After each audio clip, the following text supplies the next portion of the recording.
Isang magandang araw sa ating lahat mga idol. This is RJS TV. So ito pala yung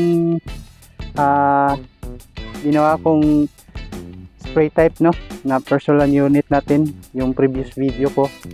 So ngayon mga idol, i-test natin yung accuracy niya.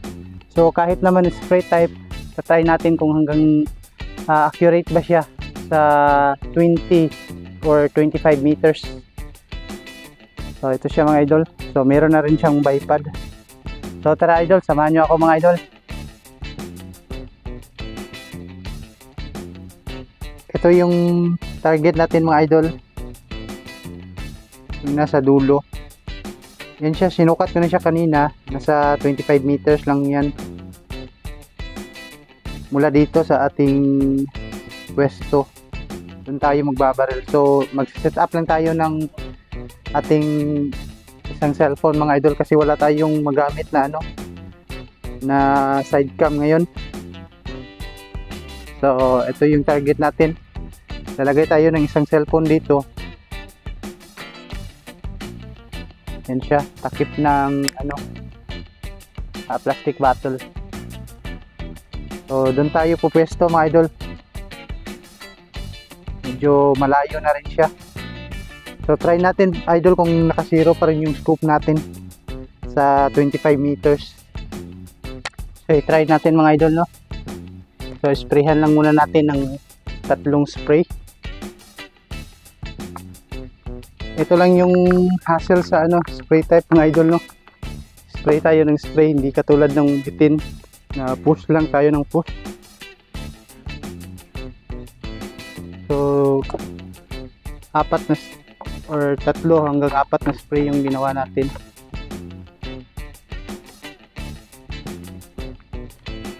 So ito yung bala niya mga idol, 5.95.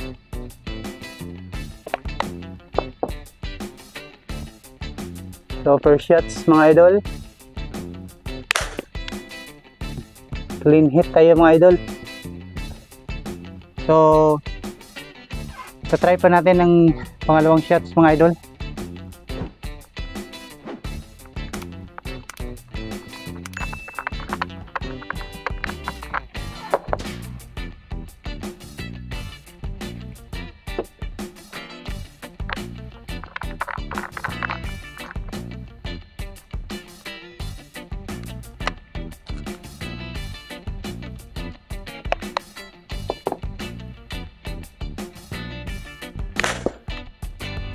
Sa pool na naman mga idol.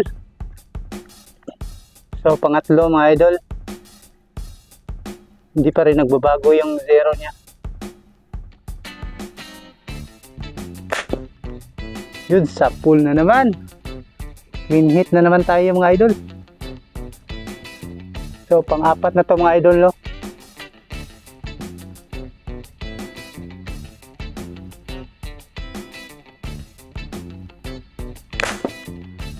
Yun, hit na naman tayo mga idol. Grabe, napakagandang tumama ng ating airgun mga idol.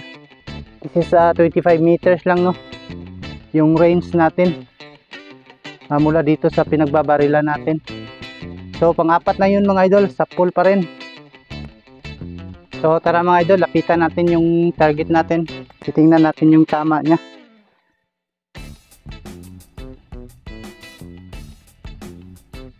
So malayo yan mga idol, no.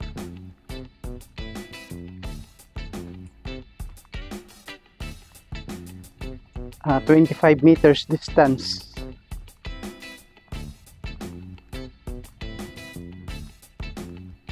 Ito yung cellphone nating isa. Tingnan nyo naman yung tama niya mga idol.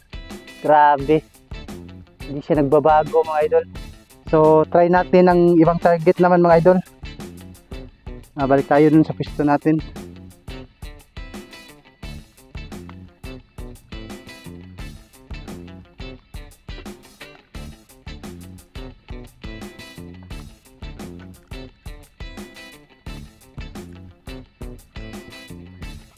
So ibalik natin to.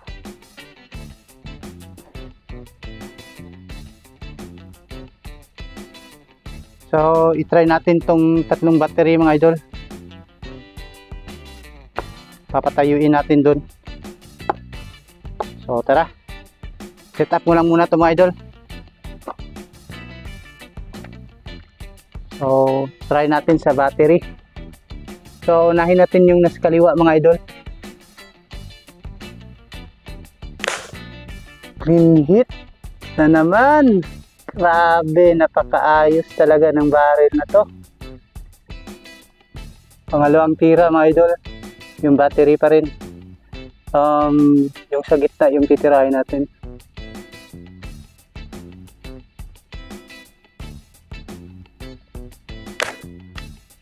Ayun, sa full na naman. So huling tira na to mga idol sa battery.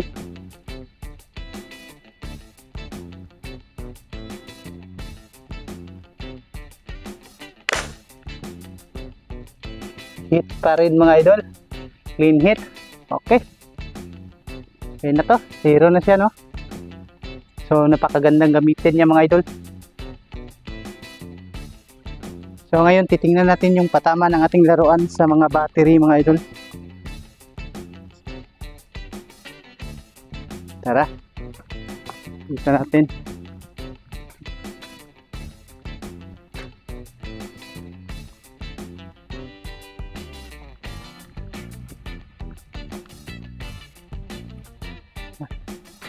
So, saan na yun?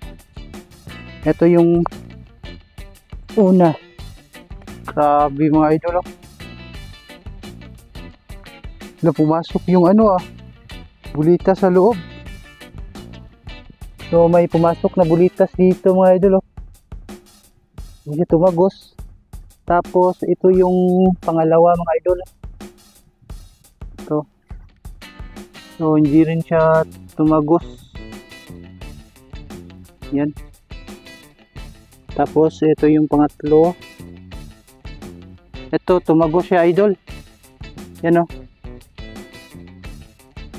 Tumagos siya. So napakagandang tumama ng ating laruan mga idol. Yan. So natapos na natin siyang i-transpire. So accurate naman siya idol sa 25 meters. Maganda yung patama niya, no? Yung mga battery at saka yung plastic bottle. So tinatamaan rin natin. So yun, hanggang dito lang ating video mga idol. Salamat pala sa panunood ng ating video, and doon sa mga nag-subscribe sa akin, maraming salamat po sa inyong lahat, and God bless.